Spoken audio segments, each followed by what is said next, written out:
নমস্কাৰ, welcome to my channel. যিসকল ছাত্ৰ ছাত্ৰীয়ে ADRE 2.0 police 3rd grade 4th grade চাকৰিৰ বাবে আবেদন কৰিছে আৰু পৰীক্ষা দিবলৈ ওলাইছে তেওঁলোকৰ বাবে আজি আগবঢ়াইছোঁ আজিৰ এই ভিডিঅ'টো।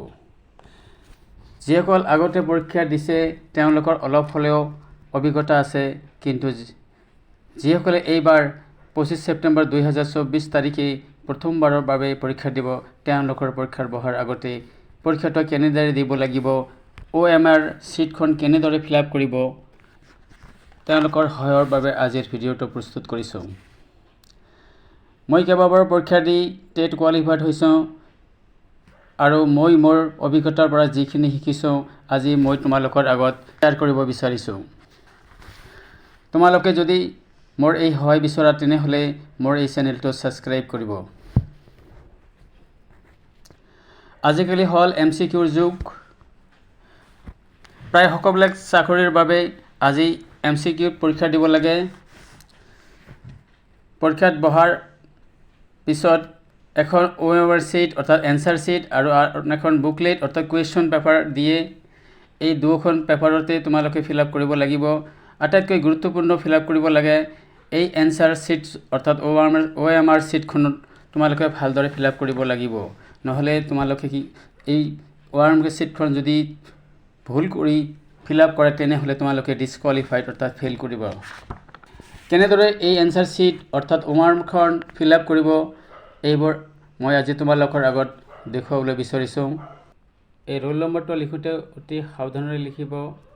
যেতিয়া ৰোল নম্বৰটো লিখিব, লিখাৰ পিছত যদি তোমাৰ যিটো ৰোল নম্বৰ থাকে সেই ঘৰটো লিখিব। ধৰা 1 2 3 4 5 6 7 8 এনেকৈ আছে। এতিয়া ইয়াত 1 আছে, এইটো 1 হ'লে য'ত 1 আছে এইটো কলা কৰিব। ইয়াত 1 আছে, 0ৰ পৰা এই 1 আছে এইটো কলা কৰিব 1 2। তাৰপিছত ইয়াত ধৰা 2 আছে, 2টো কলা কৰিব, এই 2টো ইয়াৰ এইটো কলা কৰিব। তাৰপিছত ইয়াত 3 আছে, 3ত কলা কৰিব। তাৰপিছত ইয়াত 4 আছে, 4 কলা কৰিব। ইয়াত 5 আছে, 5 কলা কৰিব। ইয়াত 6 আছে, 6 কলা কৰিব। ইয়াত 7 আছে, 7 কৰিব। ইয়াৰ পিছত 8 আছে, 8 কলা কৰিব। এনেদৰে তোমালোকে এইখিনি ফিল আপ কৰিব। তাৰপিছত বুকলেট নাম্বাৰ অৰ্থাৎ তোমাৰ কুৱেশ্যন পেপাৰ যিখন দিব সেইখনত একটা বুকলেট নম্বৰ থাকিব আৰু সেইখিনিও এনেদৰে ফিল আপ কৰিব।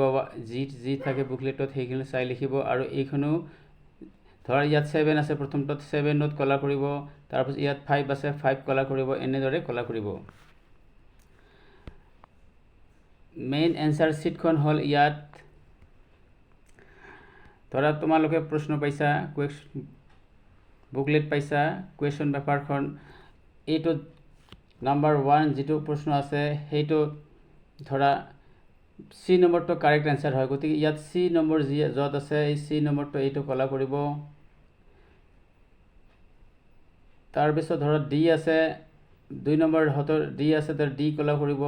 এনেদৰে যিটো নম্বৰ এনচাৰ হ'ব সেইটো কলা কৰিব।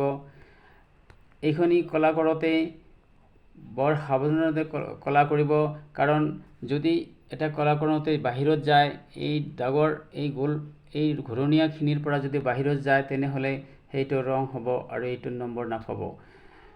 কাৰণ এইখন মেচিনত চেক কৰা হ'ব।